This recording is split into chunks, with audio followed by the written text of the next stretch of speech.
تمام تعریف اللہ کے لیے ہے۔ ہم اس کی حمد کرتے ہیں، اس سے مدد چاہتے ہیں اور مغفرت طلب کرتے ہیں، اور اپنے نفسوں کی برائیوں اور برے اعمال سے اللہ کی پناہ لیتے ہیں۔ اللہ جسے ہدایت دے اسے کوئی گمراہ کرنے والا نہیں، اور جسے گمراہ کرے اسے کوئی ہدایت دینے والا نہیں۔ میں گواہی دیتا ہوں کہ ایک اللہ کے سوا کوئی معبود برحق نہیں، اس کا کوئی شریک نہیں، اور میں گواہی دیتا ہوں کہ محمد اس کے بندے اور رسول ہیں۔ اللہ درود نازل کرے ان پر، ان کے آل و اصحاب پر، اور ان پر بہت زیادہ سلامتی نازل کرے۔ اے ایمان والو، تم اللہ کا کما حق تقوی اختیار کرو، اور دیکھو مرتے دم تک مسلمان ہی رہنا۔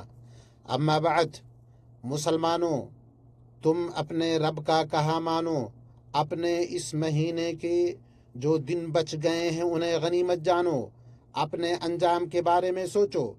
گزرے دنوں میں جو محنت کی ہے اس سے کئی گنا عبادت میں محنت کرو۔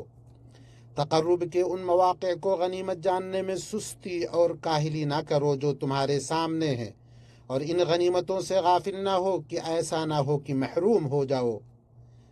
ابن رجب رحمہ اللہ نے کہا، جب رمضان میں مغفرت کے اسباب زیادہ ہو گئے تو وہ شخص انتہائی درجے میں محروم ہے جس کی مغفرت نہ ہو سکے۔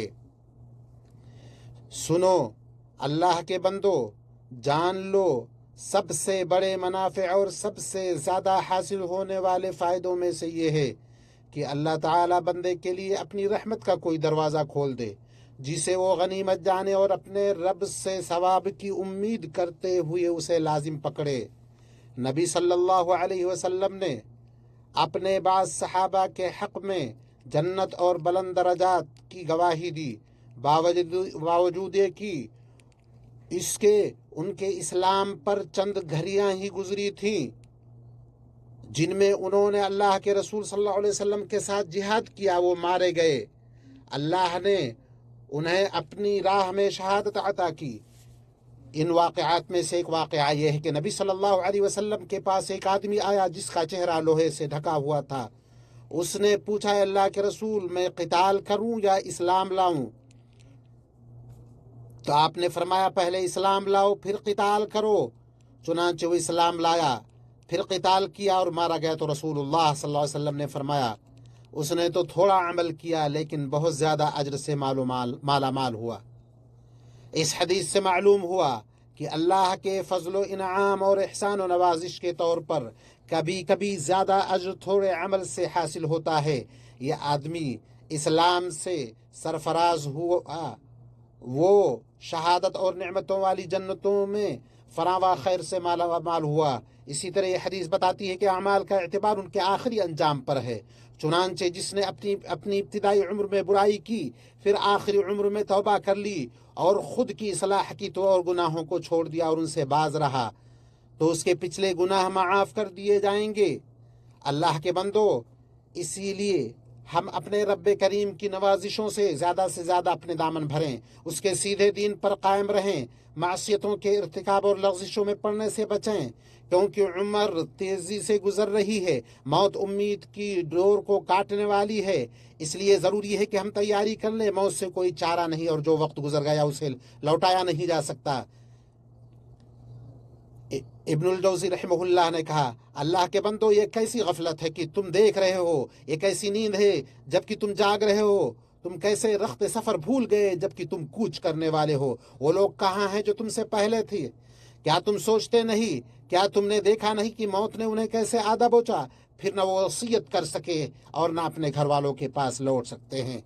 اللہ اس بندے پر رحم کرے جس نے نفس کو اس کی شہوتوں کی غلامی سے آزاد کر لیا، اس کے مرنے سے پہلے اس کی دیکھ ریکھ کی، اپنی مالداری سے اپنی محتاجگی کے لیے سامان لے لیا، اپنی صحت سے اپنی قبر کے لیے توشہ جمع کر لیا، قبل اس کے کہ موت کے آنے پر تدارک کا زمانہ ہاتھ سے نکل جائے۔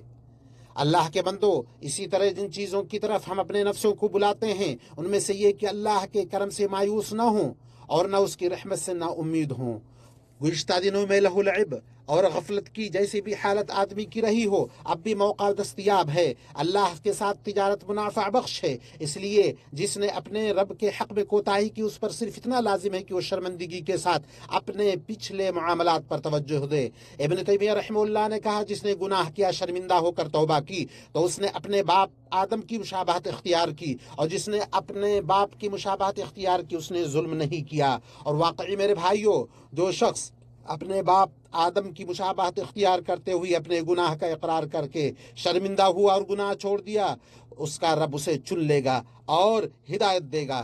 اور جس نے تکبر اور نافرمانی پر اصرار کرنے میں ابلیس کی مشابہت اختیار کی، اللہ سے اس کی دوری بڑھے گی اور اللہ اس سے ناراض ہوگا۔ اب جب کہ ہم معافی اور بخشش کے مہینے کے آخری حصے میں ہیں، وقت آ گیا ہے کہ ہم توبہ کرنے میں جلدی کریں، اس میں ٹال مٹول نہ کریں۔ جس نے رمضان میں توبہ نہیں کی وہ کب توبہ کرے گا؟ جو ان مبارک راتوں میں اپنے مولا تعالیٰ کے پاس نہیں لوٹے گا وہ کب لوٹے گا؟ توبہ کرنے والے کا سب سے بہتر دن اس کی توبہ کا دن ہے۔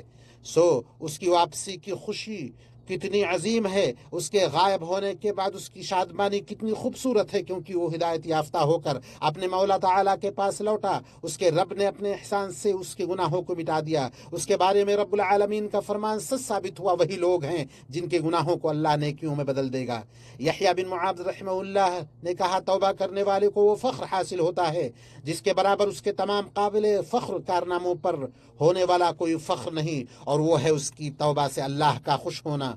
اللہ کے بندو، ہر وہ شخص جو گزشتہ باتوں سے غافل رہا، گناہوں سے خود پر زیادتی کی، ہر وہ شخص جس سے کوتاہی کا احساس ہے، اور ہم سب کوتاہی کرنے والے ہیں، ہر ایک کے لیے ایک پوری ندا ہے کہ اپنی بچی ہوئی عمر میں تدارک کرے، اپنے بگڑے معاملات کو درست کرے، کیونکہ آج جو عمل ہم پیش کرتے ہیں وہ ہمارے لیے محفوظ ہے۔ کل جب ہم اپنے رب سے ملاقات کریں گے تو اسے ہمارے سامنے ضرور حاضر پائیں گے۔ دن لوگوں کے لیے خزینے ہیں جو ان کے اور ان کے اچھے اعمال اور برے اعمال سے بھرے ہوئے ہیں، جو انہوں نے ان میں جمع کیے ہیں، اور قیامت کے دن یہ خزینے ان کے لیے کھولے جائیں گے۔ متقی اپنے خزینوں میں عزت و شرف پائیں گے، گناہگار اپنے خزینوں میں حسرت و ندامت پائیں گے۔ اور روزے کا مہینہ یا تو ہمارے لیے گواہ ہوگا یا ہمارے خلاف۔ مستعدی کے ساتھ محنت کرنے والوں کے حق میں یہ مہینہ ان کے روزے، قیام، نیکی، احسان کی گواہی دے گا، اور کوتاہی کرنے والوں کے خلاف ان کی غفلت اور بے رخی کا گواہی دے گا۔ لہٰذا اپنے نفسوں پر سے جہاد کرو، مہینے کے باقی دنوں میں عمل کو غنیمت جانو۔ امید ہے کہ جو عمر گنوا دی گئی ہے اس کی تلافی ہو جائے گی۔ کیا پتا ہم میں سے کس کی عمر دراز ہو اور آئندہ سال رمضان کو پالے، ہم میں سے کون اس کی آمد سے پہلے رخصت ہو جائے۔ جبکہ ہم نے ان لوگوں کو دیکھا جو اس مہینے کے پورا ہونے سے پہلے وفات پا گئے، لذتوں کو تباہ کرنے والی موت نے انہیں اچانک آدھا بوچا، ان کی آرزوؤں اور خوابوں کو مٹی میں ملا دیا۔ اللہ کے بندو، ہم جان لیں کہ سب سے بڑے اجر اور سب سے وافر نصیب والوں میں سے وہ بندہ ہے جو رمضان کو پائے، تقوی اور ایمان کے ساز و سامان سے آراستہ ہو۔ وہ لوگوں کو طرح طرح کے فائدے اور بھلائیاں پہنچائے، لوگوں کو نصیحت کرے، انہیں راہ حق و ہدایت کی طرف بلائے، اور رب العالمین کی طرف رجوع ہونے کی دعوت دے۔ آج ہم اپنے مہینے کو دیکھ رہے ہیں کہ اس نے جدائی کا اعلان کرتے ہوئے رخصت ہونے کی پوری تیاری کر لی ہے۔ اس کے خیمے اکھاڑ دیے گئے ہیں، اس کے دن ختم ہونے کو ہیں، کوچ کا وقت قریب آ چکا ہے، اس کے تھوڑے دن ہی بچے ہیں۔ اس مبارک مہینے میں سعادت مند کامیاب وہ ہے جسے عمل کی تکمیل اور اس میں اخلاص کی اور اس کے آخر میں احتساب نفس اور استغفار کی توفیق ملی ہو، کیونکہ اصل اعتبار انجام کے کامل ہونے کا ہے، نہ کہ ابتدا کے ناقص ہونے کا۔ اور عبادت کی قبولیت کی نشانیوں میں سے یہ ہے کہ بندہ ان لوگوں میں سے ہو جو اللہ سے ڈرتے ہوئے عمل کو اس کے لیے خالص کرتے ہیں اور اسے بہتر انداز سے انجام دیتے ہیں۔ اللہ نے فرمایا، جو لوگ دیتے ہیں، جو کچھ دیتے ہیں، ان کے دل کپ کپاتے ہیں کہ وہ اپنے رب کی طرف لوٹنے والے ہیں۔ اسی طرح سلف صالحین کا حال تھا، ان میں سے ایک بندہ عمل کو پختہ اور پورا کرنے کی کوشش کرتا، پھر اسے اس کے قبول ہونے کی فکر لاحق ہوتی اور اس کے رد اور باطل ہونے سے ڈرتا۔ علی رضی اللہ عنہ فرماتے ہیں، تم عمل سے زیادہ عمل کی قبولیت کی فکر کرو۔ اسی لیے اللہ کے بندو، ہم ہمیشہ رب العالمین کے اس فرمان کو ذہن میں رکھیں کہ اللہ صرف متقیوں ہی سے قبول فرماتا ہے۔ میں نے وہ کہا جو آپ نے سنا، اور میں اللہ سے اپنے لیے آپ سب کے لیے مغفرت طلب کرتا ہوں۔